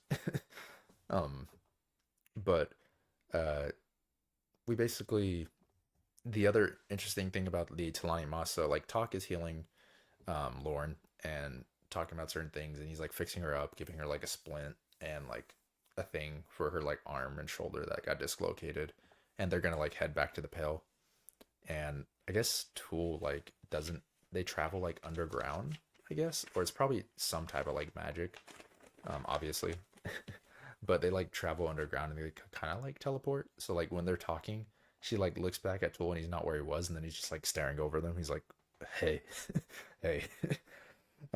He's like really awkward. um, but they like go on their way, and then we cut back to the viewpoint of Perrin, who's finally awake, and he starts talking to Sale, and she talks to him about like the gods reviving him and how the coin is no longer spinning. Um, and then we also like see he names his sword Chance, as he tells us, and then she warns him about Hairlock being dangerous and how he's gonna kill them both, and he should really parents should stay to help her. Going back to Tool as well, another thing we learned when Talk was talking to Lorne was about the her like sword. So it's a Otataru blade, basically a magic killing sword. So like the way they describe it, it sounds like if a spell is like shot at her, she can like kind of like absorb it, and she could also cut through like wards with it. Um, with that, oh yeah, you just mentioned it as well. Yeah, we also learn of Lorne's blade, which is Otataru, negates non-elder magic. Okay. Talani mass turning into dust, fast travel is awesome. Okay, so that's how it is. I don't know if they're just like going under the ground and like reappearing. But it's sort of like teleportation the way I was viewing it. Because like he uses it a little bit later on. It's pretty funny when it's used. Um, but going on from there, yeah. So we go to Cell and Perrin. They're basically just talking to each other, talking about things that are going on, who to look out for, be wary of Hairlock. And then we get back to Lauren and talk.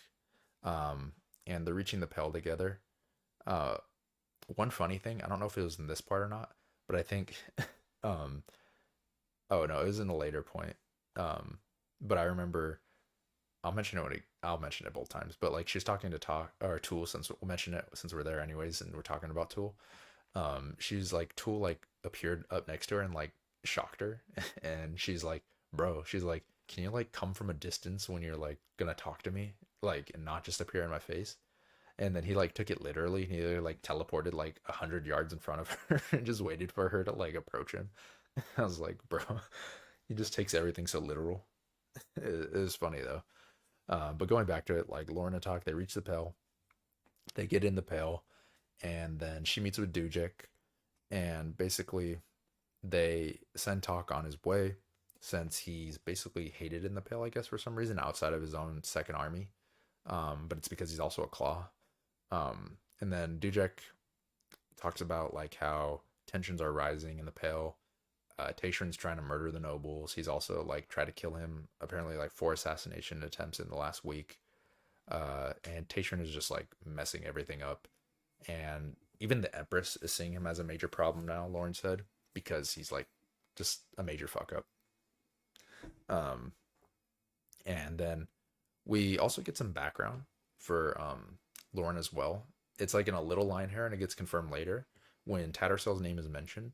Um, she's like 9 years, the mouse, or like there's a whole quote, but she's like 9 years ago in the mouse quarter. So we learned that like Lauren, her and her family were in the mouse quarter in the prologue, I'm assuming. Um, and in the prologue, when the mouse quarter is getting burned, that's Tayshrin going like all chaos mode, not chaos mode, but Tayshrin destroying the mouse quarter, and her family gets relocated because of it, and then later dies, and she's the only survivor, and so now that's why she hates magic essentially, and she's like hunting magicians and sorcerers, not magicians, sorcerers, um, because of what happened to her family. Um, but then we cut back, and they're still talking about battle plans. They talk about Kaladin Brood. They talk about like what he needs and what plan he needs to do based off what's being thought. And I notice a lot of the tacticians, like Brood later and Dujek now, they keep all their plans to themselves, not even with their like fellow allies. They'll tell their plans, so like no one can trust each other in the Empire, which is pretty like sad because you think like generals can talk to each other, but they don't even trust each other within each other in case there's some type of coup that happens. And then um, basically Lauren gives like authority to Dujek to follow the plan. Uh, and we see Tatron then pops in, and he's all pissed off, and he starts accusing like Dujek of burning down like the record keeping area, um, so that basically he can't keep track of who's a noble because he wanted to murder like children, which obviously is like too far. Um, and Lauren doesn't like confirm it, but it's kind of like confirmed like yeah I did it because he's not approving of hanging multiple children. And so he's like, I'm gonna mess up the records as much as I can, so you can only hang like the adults, and you don't know who's who. Okay, and it's also mentioned that the Seven Cities continent is close to open rebellion, and that the Maranth deem Kaladin Brood too honorable to be an enemy. Yeah, that's mentioned as well, and that's gonna be interesting and come into play later when we saw how the Maranth were talking to like the bridge burners, and also even with Kaladin Brood, like the way he talks about Rake, like are they allied? Are they not allied? I could be wrong, but I thought in the first sub book they talked about Brood like being an ally with Rake. But maybe they're not. I don't know. Or maybe it's just like the way that like politics works in the background. They're always trying to like get the upper hand on another person. Um, but I was like struggling to like follow all the politics stuff. It was a little tough for me. That's why I mentioned it. They are allies. Okay. Yeah, I thought they were allies. Um, Even though like they talk behind each other's back and like Crone is working for both of them and he's like, don't tell Rake any of this. And then like Kroll is like, you should kill Rake. Um, no one can really trust each other in this world, it seems like, or in this continent. Um, so yeah, we get that. And then Lauren and Tayshirin are having their conversation. And basically she's like, bro, you're an idiot. You messed everything up. Like, why are you doing this? And he's like, yeah, I'm an idiot. Sorry. And then they started to talk about different stuff like Opon being involved, which we know it's been like repeated multiple times. And then we see like Darujhistan is needed to win their war. They have to like win Darujhistan. And then we also learn like a few of their like suspicions around like Sale and Whiskey Jack being in league. They're pretty sure they're like working together. They just don't have confirmation yet. Um, as well as that. And then we get like more confirmation about the Mouse Quarter and Tattersall from Lauren at the end of the this little like section here, which is pretty cool because that like first the prologue like it didn't understand the relevance of the prologue until like later. Now that we're picking up more thing, we see who's in place. Like Perrin's there, Dujek, Whiskey Jack, Tattersall. Like a lot of important things were happening in that prologue that are getting filled in later, which is nice. He says, I honestly think they both know Crone talks to the other, and Crone is just oblivious, and they're just messing with her. That'd be funny. um, I'll have to see how it plays in with like the way they talked to it before, but that'd be pretty funny if that's the case. Um, but we cut back to Sale basically, and Sale is talking to Perrin again, and then she hears like a knock at the door, and she gets an invitation to the dinner with Tayshirin and Lorne and talk. Um, Lorne, because Perrin had a slip of the tongue, and he's like, "Oh, she finally arrived." And she's like, "What do you mean finally arrived? You knew she was gonna arrive? You've been working with her this whole time?" And she's like pissed off, and she like can't really trust Perrin anymore. Is the way she's like viewing it. And Perrin's like, he's a pushover, so he like as we see later with like what happens between them, he's like, "Oh no, I didn't. I knew she was blah blah blah. I didn't know anything going on." Um, and all that. Let's see. Erickson is the king of writing prologues. You'll see this in the future. Perfect. Because I hated the prologues in Wheel of Time because they were always like 100 pages long and they were random characters and I didn't care about them. So I'm glad he has good prologues to like start each book out. Um, okay. So after she gets the invitation, we cut back to talk. Or we cut back to like the party and we get talk who arrives to the supper and he starts talking with them. He's getting along with Dujek. They're both like cripples and they like joke about missing an arm and missing an eye. So like I said, Erickson has pretty good humor in like certain aspects when he brings it in. Um, and then Sale arrives as well, and Lauren is pissed off. She confronts her. She wants to murder her on the spot and execute her. And basically, Sale gets saved by Dujek, who's basically like, you're the adjunct, so any previous persona you had or any person you were in the past is no longer a thing. And so you need to forget about your past and act as a voice of the Empress. And Lauren's like, yeah, he's right. I still hate her, but he's right. And so she like has to drop it, but they do still have like their stares and their confrontation, and they still hate each other. And they basically asked Tattersall like what happened. She lies.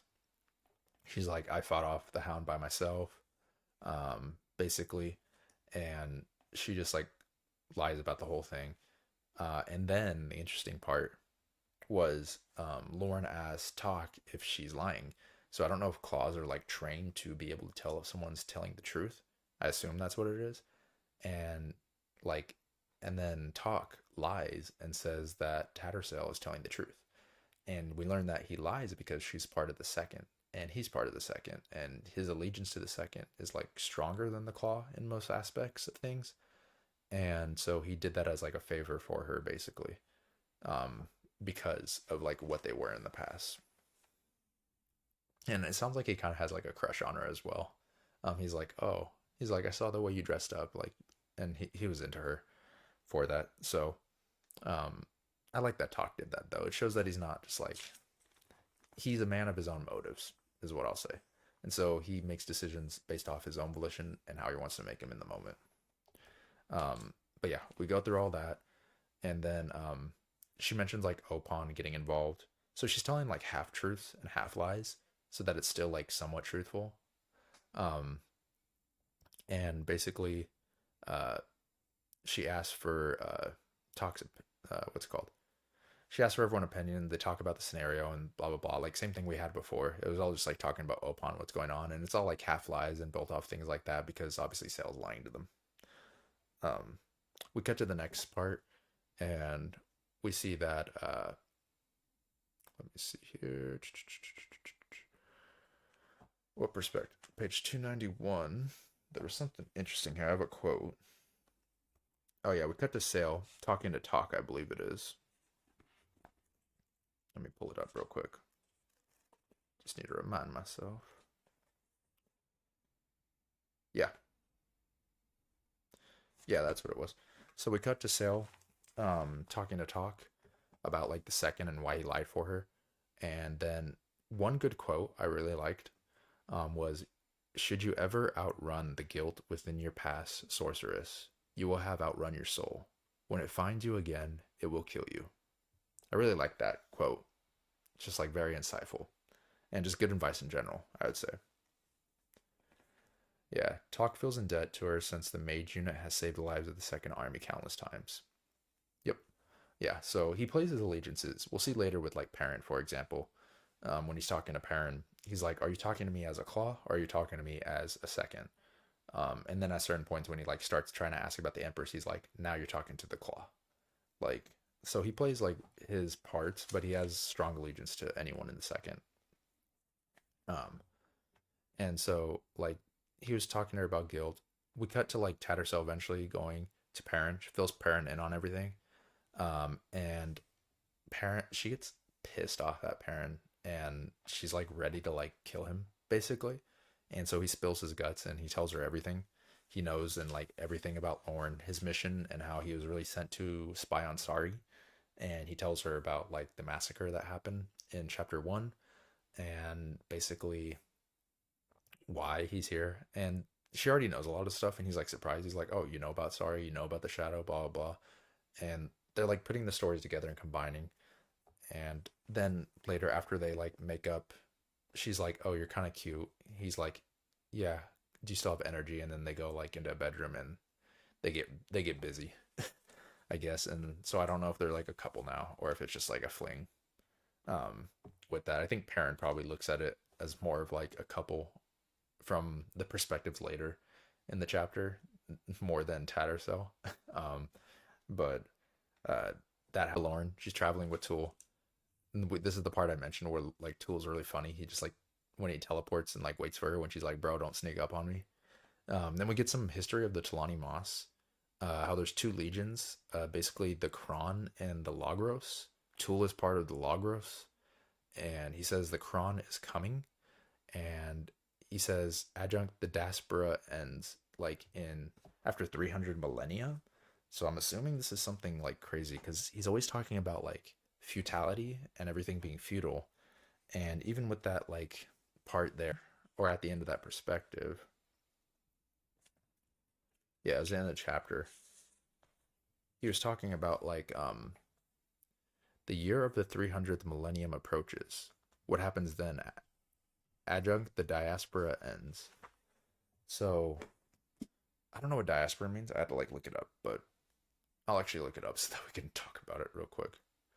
I feel like I remember what it means, but it's not coming to my head right now. Diaspora. Diaspora. The dispersion of spread of a people from their original homeland. Okay. So he's basically saying they're coming together. Let's see. And then Erickson doesn't really try to put much effort into romance, though there are some decent ones later in the series. He more explores the feelings as a consequence of relationships. That's fair. To be honest, like I don't really need a lot of like romance in my fantasy, anyways. It's nice, but when it's like too romance focused, then it's a bit much. Like, I mean, I like more effort than like your normal Brandon Sanderson or Robert Jordan, who's just like, oh, they're together now. But I don't need it to be a primary when it comes to fantasy, to be honest with you. Um, but yeah, so we learned about the Talani Mass, basically the Kron and Logos coming together. I don't know if there's gonna be a battle, but the Kron have like 14,000, I believe, and Logos have like 9,000 left. My numbers are probably slightly off, but I know Logos have less. And something bad's gonna happen with them coming. And just imagining how powerful Tool is, like, what's it gonna be like when these actual legions of Talani Moss are like at a war or like decide to like turn on anyone? Yeah, romance is definitely present, but it's really the forefront of the story, which is kind of how I like it. I mean, it's realistic to have it there, but I don't need it at the forefront. But yeah, after that, we get like a little cut in with the crone. Um, and we learn this is basically where we learn the crone has another master who is Kaladin Brood. Um, I don't know if we know per se who her full allegiance lies with in terms of that. Kind of just like who is who at the moment. But that's the end. Chapter 9, really good chapter. Like with the things that they were setting up, the politics, everything that was there. There's good humor, good battle, good introductions of like characters. Isn't this a really good chapter overall? Like the events were easy to follow in terms of it, and everything got set up going forward now. Like Tattersall is gonna go on her way. Perrin is gonna be hidden in his like area until he could eventually meet in Darujhistan. People are trying to meet so that like the two parties are trying to meet and like battle each other. So like we have Lauren and all them trying to get to Darujhistan to kill Whiskey Jack and the others, and then Tattersall's trying to get there. So it's like a race between the two to save the bridge burners. And then like we know everything with Darujhistan in general, like the assassins and everything going on with our D&D crew, and everything how it's being set up. So it's a really good chapter with how it presents everything. We'll eventually get to the final chapter in the sub book. We've been going on for a while. Hopefully my camera doesn't die. It's at like halfway right now, but we'll see what happens. If it's gonna die, we'll wrap it up. But it usually gives me a good warning. So we get in chapter 10, we get a really cool excerpt in the beginning that I want to actually read from Brood. So let me pull that up real quick. So it said, Calor said, I walked this land when the Talani Moss were but children. I have commanded armies of 100,000 strong. I have spread the fire of my wrath across entire continents, and sat alone upon tall thrones. Do you grasp the meaning of this? Yes, said Kaladin Brood. You never learn. Conversations of War, second in command, Calor speaking with Warlord Kaladin Brood, recorded by Outrider, her local 6th Army. Really interesting. I like that line. You never learn. Like, I think it's more of like an arrogance thing. Like thinking he's above everyone and there's like no wrong he could do, like in terms of like battle and supremacy. But that's a really interesting quote in the beginning, and hopefully we could learn more about that other guy who apparently was a leader of Talani Moss, which I mean could be quite dangerous. But yeah, a little short chapter here, setting up everything for. There's a few interesting things that happen though with Tattersall, as we'll see later. So we get that. And then we learn that Talk has been avoiding like Tayshrin and Dujek this whole time. This is a little them because like tensions are really high right now because Sale is also missing, and so like we also learn uh our parent comes in and reveals that he's still alive to Talk, and this is where the two have their discussion about like future events and plans. And like I mentioned before, this is like, oh, are you talking to me as one of the second, or are you talking to me as a claw? And then we also see like Talk makes the decision to travel with Perrin to catch up to Tattersall, and he's like, "Welcome to the second." So he like brings him in. So Perrin's officially part of the second now, under Talk. Um, and then we cut to Tattersall, and she's basically trying to travel through her tier warren, but everything's being interfered with. And so she exits the warren, and Belladron is waiting for her.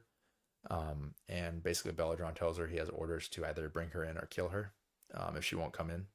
The two talk about like, and so he's ready to like bring her in, and she's like, "Well, you owe me a long conversation. You said you'd have a long talk with me."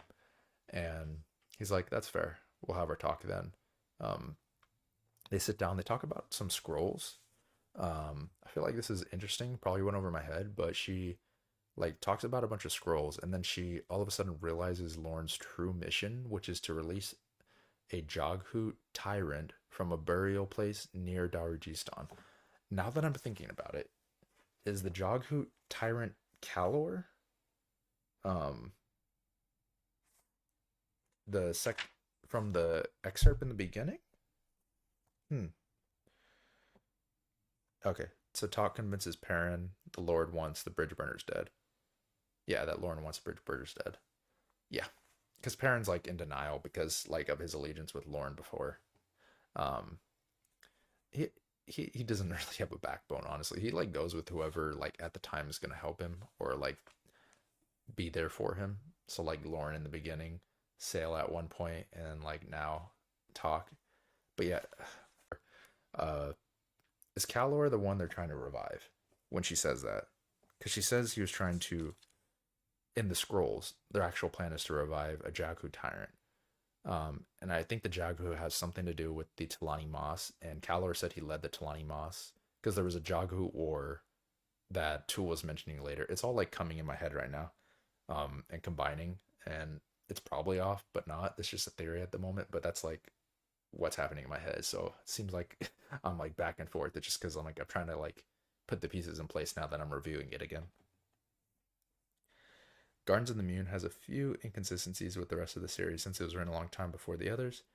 And Tool's Elder Magic, Deadening, Tattersall's Warren here is one of them. Okay, that's good to know. Um, but we see an interesting thing though. Even that I'll go off of that, but after they have their talk, she basically like realizes after the plan, she's like, I can't go back to the Pale now. I need to stop. Lorne and Tayshrin, and basically Belladron warns her. He's like, if you open your warren, you're gonna get incinerated. That's just like because of like how things were set up. Um, and she's like, well, she doesn't really have a choice, but she notices like Belladron's carrying Night Chill because he hasn't like buried her yet, and she put like a spell on Night Chill because of like it was like an honoring spell kind of thing, and it's still like its presence is still there. So she realizes she can soul shift into Night Chill. It's not confirmed later, like if she like officially soul shifted yet, but they're like they do mention that like a new presence has been born. But basically, that's like what I'm getting is that she's like realized she can soul shift, and so she's like, okay, I can incinerate myself and get out of this, and then soul shift into Night Chill's body. Um, and basically, she's like, okay, and she opens her warren, and like crazy fire like incinerates everything. And she's like, I embraced him and everything, and like then we get the perspective of everyone else for the reaction of what's happening. So we cut to Lauren after that, I think. Yeah, we cut to Lauren and Tool, and basically they're talking about how for like an hour there was just like this fountain of fire going on in the distance for over an hour, and it was just like ridiculous magic. And then Tool says like multiple warrens are being opened, and he even says like elder warrens are being opened, and he mentions like the name of one of the elder warrens, which is like where all the elder warrens come from, because Lorne thinks that only three elder warrens exist, but he's like, no, there's like the main elder warren that all of them come from, which is the one that's being used. Um, Yeah, Kalar said he commanded armies 100,000, hundreds of thousands strong and walked the land when the Talani Moss were young, not that he commanded Talani Moss. Though he could very well. Interesting. Okay. I guess we'll have to learn more about that later. Interesting. Okay. But yeah, we basically learn about like the elder magics a little more, and we see like the Fountain of Fire and the way Tool's viewing it. And then he says like an interesting thing, like he's like life is fire, fire is life at the end. Um, for that, and there's like a quote with it too. Let me bring it up. Yeah, I'll just read it. So she stepped close to the Amos. Fire is life, she whispered, the phrase seeming to rise from the depths of instinct. Tool nodded. Life is fire, he said. With such words was born the first empire, the empire of Imas, the empire of humanity. The warrior turned to the adjunct. You've done well, my child. What does that mean? He's so mysterious. Tool, like what does he mean, my child? Is it because he's like the first people? I guess so. Everyone's a child to him. Is it the Talani Moss like the first people and they became like immortal? I don't know. I guess we're gonna have to learn more about it. But very interesting. And then we then cut to Crone and we get to the scene I mentioned before, where like her other great ravens are being attacked. We get introduced to a few of the great ravens, which she's in charge of, because I guess she's like the mother raven. She's not actually the mother, but like that's the way they view her because of her age and wisdom and all that stuff. Um, and she discusses uh basically um or actually no, that's a different scene. She's actually going to Caledon Brood, my bad. Um yeah, she goes to Caledon Brood and she's like discussing the magic storm that happened. And she said a new presence has been born. And basically Brood is trying to look and find it. Yeah, so Tattertrail tries to soul shift into Nigel's body. When she remembers, a preservation spell was cast on it. Okay, so as a preservation spell, sorry, I'm getting all tongue tied. A preservation spell because they wanted to keep the body intact for the burial. That makes sense. Um, I don't remember what kind of spell it was, but yeah. So we get like our first introduction to Kaladin Brood. Um, Really cool. He has like a giant war hammer. He's like a half human, I think. And this is where we learn, like we mentioned before, like his current plans and how he doesn't trust Rake. And he like Kroll doesn't trust Rake, and he's like, you should, or not Kroll, Calor doesn't trust Rake, and Calor's like, you should like kill him before it's too late. And then we also learn like the importance of Darujhistan and how the involvement of Opon is going to lead to the destruction of Darujhistan, and also like Rake has an extreme hatred for Opon as well. We learn. Um, yeah, so tries.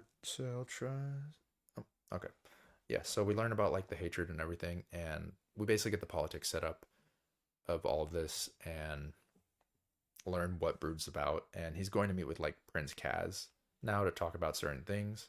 And that's kind of where it leads, he says to Crone. And then Crone, of course, later is like, I'm gonna go tell Rake. Um, she makes that decision. And then we cut back to Talk and Perrin, and this is where they stumble upon like the charred bodies of Tattersell and Belladron. However, he notices like the bag next to Belladron is like ripped open, and then there's also like footprints as well. So like we see the footprints of, he says like skeletal footprints. So my two ideas here were either uh, the footprints were Tool investigating the area with the skeletal footprints, or the body's like dilapidated and charred, and so like that's why there's skeleton footprints. We'll see, because I think it's obvious Tattersall's not dead. Like she's obviously soul shifted. We just don't have her perspective yet. Um, and we also see like here that Perrin is like really sad that she's dead, and like it's almost like he's in love. It's probably his first, and even though he's like probably not really in love, or she doesn't love him back that like that. Um, but yeah, the two of them now believe that Sale, they basically after this it confirms that they believe Sale's side of the story, and that Lauren and Tashrin are like the bad guys, I guess, in this. And so Perrin and Talk are kind of on like a revenge tour to avenge Sale now. Child size and bone like. Yeah, and I think the child size thing was because they mentioned Nightshell's body, even though it has a preservation cell, like she noticed it was shrinked. before she soul shifted into it. She noticed like the body was shrunken down. Um, so I'm wondering if that's what they mean by childlike. And then the skeletal, I don't know if it's skeletal feet off the childlike or if it's tool following. Um, Either way, uh, we cut back to the crone, and then this is where we get the scene with crone and Hairlock, and she's like, her great ravens are being attacked, and she's seeing like elder magic being used and chaos magic. And then, like I said, it's pretty funny if you think about it. Like she's just like flying, and she sees like a little puppet pop out and start shooting at her, and like pop back in, and she can survive it because she's like stronger than a lot of the other great ravens, I guess. And but the other ones are like dying. She's basically like, "Get out of here, you idiots! Like you're dying. Why are you staying here to like look at this little puppet that's killing you? Like go, like be safe." Um, and that's basically it for the most part. And this is where she makes her decision to tell Rake, basically so he can destroy Hairlock as well, um, and like fix all this like crap that's going on. And then we cut back to Lorne and Tool, and this is the end of the chapter. And basically, they're resting for the night. Tool, he's like, "You shouldn't rest. It's like dangerous out there with elder magic being used." And Lauren's like, "It's fine. I have you with me." And Tool's like looming over her the whole night and like watching her. And then when she wakes up, like it describes like Tool's like holding a knife there, just like staring at her. Like he's so creepy, but in a good way. And then Lauren is like surprised um, at how like intuitive Tool is, because I guess a lot of Talani Moss aren't thought to have any thoughts in general. And she asks him, she's like, "Why do you think so much?" And he's like, basically, "I think of futility a lot, like when he's thinking." Um, and let me bring it up since we're there.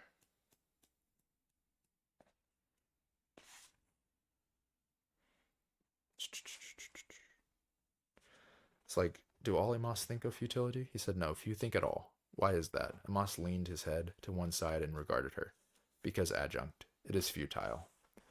So I think he's like talking about how everything doesn't matter because like everything's gonna end when the two Imas like armies emerge, and whenever that conflict happens, and whenever like a certain warrior gets revived, like the like the plan with Lorne, that's kind of like what I'm thinking. He's like, none of this matters. It's all futile. So it was interesting to see. But yeah, that's the end of the book though. And so basically pretty good two books here. Everything's getting set up. We have some really interesting things. Tattersell shifting into Nightshield's body. We'll see what happens with that. They haven't like 100% confirmed it, but I think it's pretty obvious, like with the clues that she's still alive and she's soul shifted into that body. So we'll see what happens going forward with that and how that plays into like everyone and all the politics with it. We'll see who gets to Darujhistan first, how the plan goes, what's going to happen with the assassins in the next chapter. Should all be really interesting. And so we're going to cover the next two books basically. So we have the Assassins, and let me check the other one. Yeah, the Assassins, and then the Godrobi Hills are the next two sections we're going to cover. It's about 150 pages ish, like a chapter a day. Let me see the chat real quick. Tool also gives some information on two elder races, Jaghut and Forkul Asel, and that both understood the concept of convergence. Power ever draws other power. So now that you met both, what side do you like more, the Malazans or Daru? Oh, that's interesting. Which do I like more?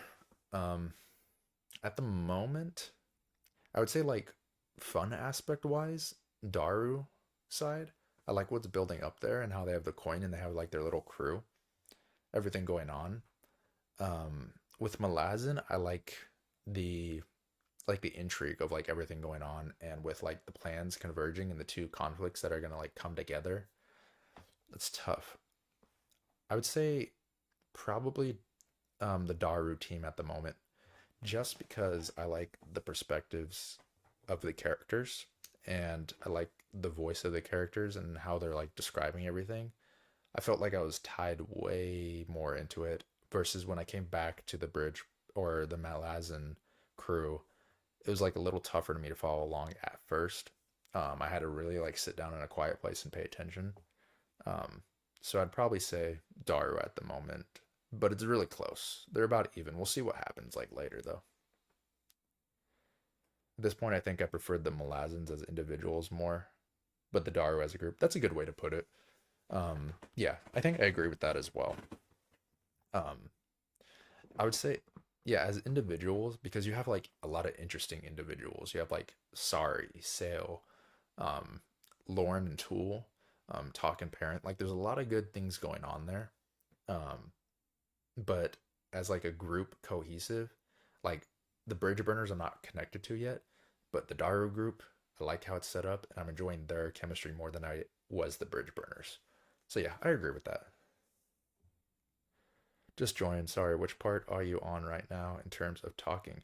No worries, Bob. Bob. We actually just finished talking about both books, book 2 and 3, Darujhistan and the Mission. So we're just kind of going through like Q and A and thoughts about what we thought about basically the 2 chapters. Yeah, we just finished chapter 10. Um, yeah, and so any questions if you guys have, if you guys want, we can open the voice chat and talk about a few things. I'll just have to bring it up and we'll see if it works. It's still like a test on the Discord. Just let me know if you want to. If not, we can just keep the Q&A going here with that as we have it with the chat. Darujhistan cast is a lot more charismatic for sure. Definitely. Yeah, that's what I noticed as well. Um, it's a lot more fun to like hang out with them and like just be there with them, I would say. But a lot of like the intrigue and like history and world building is on the other crew, the Malazan crew. But I really liked it overall. Let's see. In terms of like I have any like specific theories at the moment. I guess my one theory is like the people that Lorne is trying to revive, the Jakku warlord, maybe like the one that I mentioned, like Kalor, I think his name was, um, that Brood was talking with in the beginning of the chapter. We'll see if that comes true or not. I don't know if it is, but that'll be interesting. Yeah, Kalor, that was his name. Um, that's like one theory with that. I don't have a theory about anything else at the moment. I think I kind of just want to let the events like play out with it as it is. I do know like Krupp is gonna have eventually have to find like some type of Talani Moss based off his dream. So I'm interested to find out that like who the leader is of the like Talani Moss that was being referred to with Krupp in his dream earlier. Like a lot of the Krupp stuff is interesting. Like I want to learn more about Cruel and the Elder Blood and like all the like foreshadowing, I'm assuming, or like possible things that are coming out of that. Who are you most interested in finding out more about? In terms of finding out more about, like, if it was part one where we were doing book one, it was going to definitely be like the Shadow Warren. They didn't really come into play that much in this part. But if we're going based off book 2 and 3 that we just covered, then I would say probably um, the Talani Moss. I'm very interested to find out more about the Talani Moss and like how their society works and what they're coming from. It's just so interesting, like an immortal race that actually like their bodies still age even though they're immortal, and like they could teleport basically and fast travel, and their like blades can cut through anything almost. Like they're pretty strong. Um, I'm on TCG, so I won't make too many comments in fear of spoiling or influencing how you think. No, I appreciate the no spoiler stuff with that, so no worries. But yeah, overall, um, that's basically what I was thinking. Really good 2 chapters, a lot of setup chapters at the moment going forward. We'll see what happens um, with that for the assassins. I mean, just based off the title, I'm assuming we're gonna get more resolution in the Daru crew and Ralik's plan, and if there's gonna be the assassin war, and we'll learn more about the dark assassins who are possibly claws. We don't know yet, and we'll find out more about that. But I don't really have any theories going forward. But it was a good one so far. Like I said, oh, remember first time reading Krupp's parts being incredibly confusing, but then I started not noticing that what he was saying actually had meaning behind it, and it just made his character really interesting. Yeah, that's kind of how I feel about him as well. I'm like, at first I'm like, is he schizophrenic, like or something? Like what's going on? He has like multiple personality disorder. Um, I wonder what the hangman was in his first dream. The guy hanging from the tree. Like, there's a lot of interesting stuff to bring out of his dreams. Um, but I really like his perspective and how he talks. Even though I know some people don't like him, some people do. It's like love or hate, I guess. Yeah. Any other questions or anything you guys have? If not, we'll go ahead and wrap it up pretty soon here. Um, and then we'll get on to our reading for the next week, basically, which once more will be the Assassins and then Godrobi Hills. Um, what's my favorite part of the section? Interesting. Personally, I think the dinner scene was mine. Hmm. I really like the dinner scene, but I don't know if it was my favorite part. I feel like if I had to take a chapter as a whole, chapter 9 is my favorite. But if I'm like breaking it down to individual parts, it's hard because I think each part has like certain aspects that are interesting. Like it's either going to be the dinner scene or it's going to be Tool's introduction, saving Lauren. It's going to be one of those two, I'd say. I think for the coolness factor, Tool, but like for everything going on, the dinner scene was really cool. I liked it with the intrigue and how like Talk is lying for Tattersall, Tattersall's lying, and then like Lauren wants to murder her, and just like the tension that's there that whole time. Um, Chapter 8 was your favorite part? Chapter 8, so that was the one before. I'm trying to remember real quick. I literally have it here. Let me just check my notes real quick. I need to remember.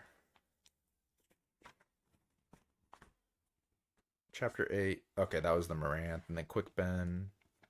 Squad reassembling. Okay. What part of chapter 8 did you like in that? Oh, you got the chapters mixed up. I meant 10. Okay, no worries. Yeah, I was like, chapter 8, what happened in chapter 8? Um, but he's like, right now, make call the shot on any character you think will die. Oh, who I think will die. That's a tough one. Like, I don't think Sale and Perrin are gonna die. I think just because they're tied at the hip, basically. Um, hmm. If I have to choose one person that's gonna die, maybe Talk. Because I feel like he'll do his job, and then like at the confrontation between Lauren and Perrin and everyone, he's gonna have to like kind of choose sides, even though he's already chose a side, and then maybe get like punished for that, and then like end. So maybe Talk will die. I think that's who I'm gonna choose. If I have to choose one person who's gonna die, Talk the Younger. That's what I'm going for right now. You could say who you think will die in the series and who in this book. Yeah, in this book, my guess is Talk. In the series, I know obviously not everyone can live.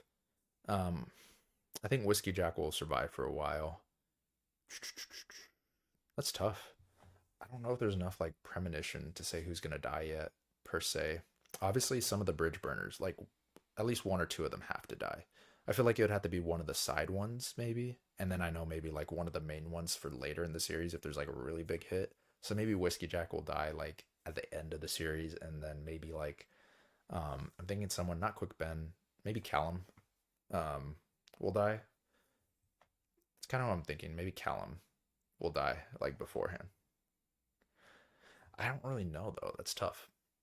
Um, I could see Cole dying too out of the Daru group because I'm like I feel like he'll fulfill himself and do something like heroic and no longer be seen as the drunk, and he'll do something heroic and then like he could get killed off and because his like story's like his arc is ended there kind of thing.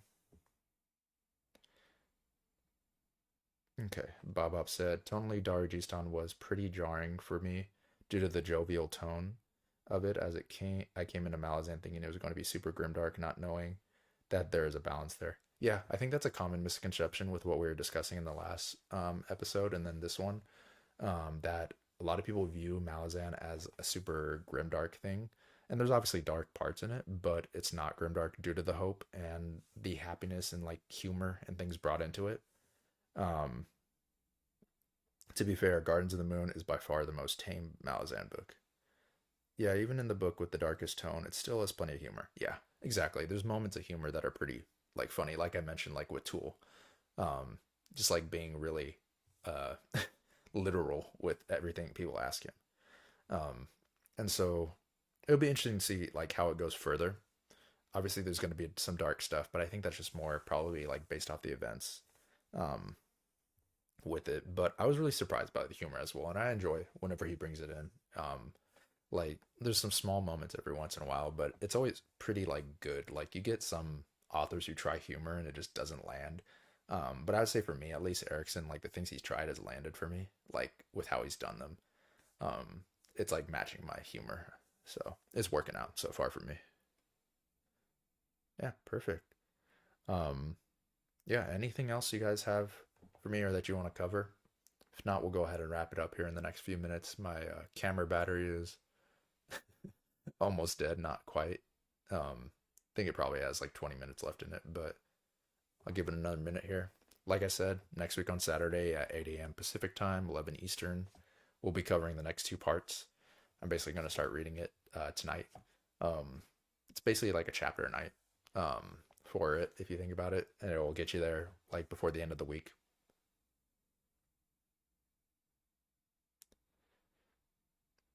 Perfect.